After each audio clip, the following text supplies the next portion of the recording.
El 24 de noviembre de 2016, el gobierno colombiano y las FARC acordaron y firmaron un nuevo texto para lograr un acuerdo de paz definitivo. Sin embargo, en la actualidad el Estado colombiano no cumplió con la mayoría de sus obligaciones, como establecer una presencia integrada en las regiones rurales e implementar programas de restitución de tierras y sustitución de cultivos ilícitos. Colombia encabeza la lista a nivel mundial de líderes sociales asesinados.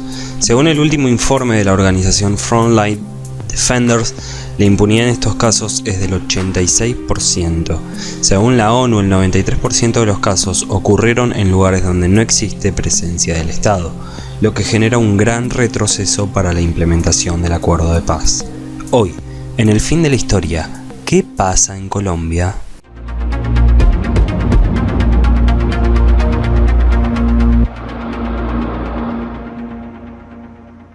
En Colombia no hay paz y el actual presidente Iván Duque Márquez no hace absolutamente nada para lograr la paz. Hagamos un breve repaso de lo que fue la violenta historia de Colombia. Entre 1946 y 1958, el país estuvo sumido en una crisis social y política, una época históricamente conocida como la violencia, marcado por confrontaciones entre miembros del Partido Liberal y el Partido Conservador. Sin haberse declarado una guerra civil, este periodo se caracterizó por ser extremadamente violento, incluyendo asesinatos, agresiones, persecuciones, destrucción de la propiedad privada y terrorismo.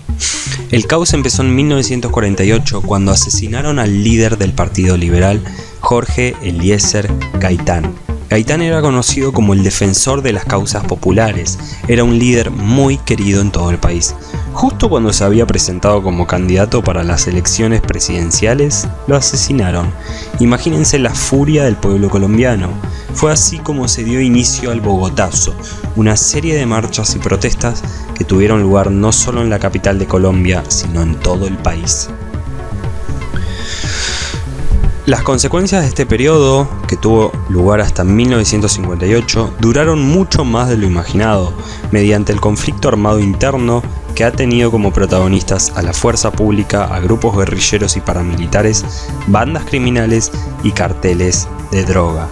A partir de esto se han desatado muchísimos conflictos que tienen lugar hasta el día de hoy. Básicamente fue el asesinato del líder Gaitán lo que empezó todo el caos que hay en Colombia hasta hoy en día. Su asesinato tuvo como objetivo evitar la llegada del socialismo en Colombia. En aquel momento decir socialismo era como decir comunismo, que en realidad son dos sistemas completamente diferentes. En la agenda de Gaitán para la tarde del día de su asesinato tenía fijadas reuniones, entre otras, con el entonces joven líder estudiantil cubano Fidel Castro y con el político venezolano Rómulo Betancourt. De Gaitán se decían muchísimas cosas, como que era un segundo Simón Bolívar. Hay muchísimas sospechas en torno a su asesinato que continúa siendo un misterio muy grande.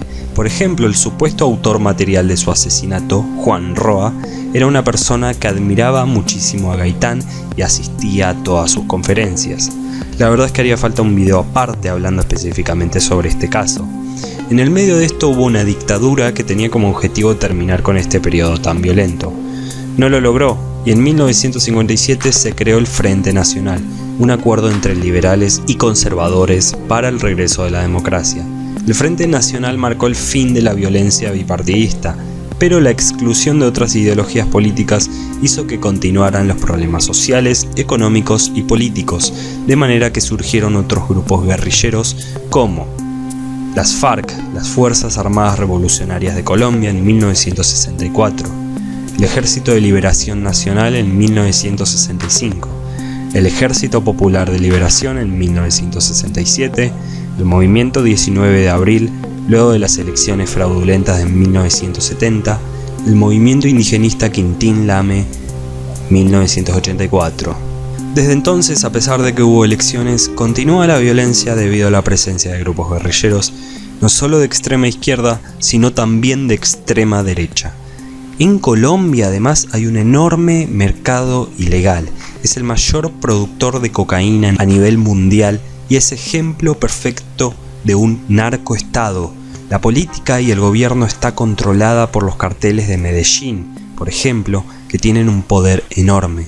En los 80 especialmente hubo una gran cantidad de casos de corrupción relacionados con el narcotráfico. Incluso hubo un periodo de narcoterrorismo donde murieron miles de personas, entre ellos civiles, policías y políticos.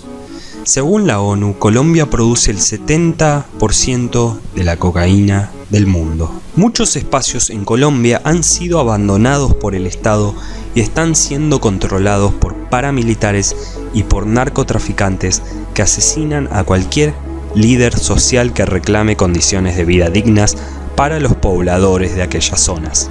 Según el DANE, Departamento Administrativo Nacional de Estadística, más de 3 millones de colombianos están en pobreza monetaria extrema.